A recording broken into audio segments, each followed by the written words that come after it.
20-ci əsrin əvvəllərində inşa edilmiş bu bina uzun illər paytaxtın əsas kinoteatrlarından biri kimi fəaliyyət göstərib. Söhbət Bakının mərkəzində yerləşən və ölkənin kino mədəniyyətində mühüm yer tutan Azərbaycan kinoteatrından gedir. 1909-cu ildə tikilmiş bu bina o zaman Ekspres adlanırdı və bir hissəsi yaşayış üçün nəzərdə tutulmuşdu. Bina sonralar Qırmızı Şərq adını aldı. 1960-cı ildə isə Azərbaycan adlandırıldı. Həmin dövrdə kinoteatr yenidən quruldu, uc hissəsi genişləndirildi, qarşısında isə Xurşidbanu Natəvanın heykəli ucaldıldı. Yeri gəlmişkən, Xan qızı Azərbaycanda heykəli qoyulan ilk tanınmış qadındır. Hazırda başqa cür adlandırılan bu bina təkcə daş divardan ibarət deyil, Bakının maraqlı hekayəsi olan tarixi binalarından biridir.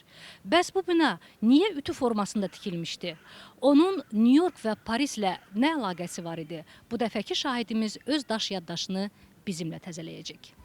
Keçmişlə bugünün qovuşduğu nöqtədə dayanan bu bina həm də iki küçənin kəsişməsində tən ortada yerləşməklə diqqət çəkir. Formasına görə qeyri-adi görünən bina xalq arasında ütü bina adlanırdı. Üçbucaq formada inşa edilmiş bina Zaqafqaziyanın ilk ütü formalı binası idi. Amma dünyada artıq belə binalar bir neçə il idi ki inşa edilmişdi. Dünyanın ən məşhur ütü binası olan və New Yorkda yerləşən Flatiron Building bizim kinoteatrdan cəmi 6 il qabaq tikilib. Bu tip binalar əsasən 2 və daha çox küçənin kəsişdiyi yerlərdə inşa edilirdi və xüsusilə 19-cu əsrin sonu, 20-ci əsrin əvvəllərində populyar idi. New Yorkdan başqa Parisdə, Moskvada, Berlində, Romada, London və Barselonada belə unikal binaları görmək mümkündür. Daha çox kommersiya və idarə binaları kimi inşa edilib. Neoklasika üslubunda tikilmiş belə binalar adətən zəngin dekoru ilə seçilir. Yeri gəlmişkən, ilkin dövrlərdə hamıya qərbə görünən belə binalar mətbuatda pislənirdi. Qəzetlər ütüdən çox yuxarıdan baxanda şirniyyat diliminə oxşayan bu binaları əlverişsiz adlandırır, şəhərin formasını pozduğunu bildirirdilər. Təkcə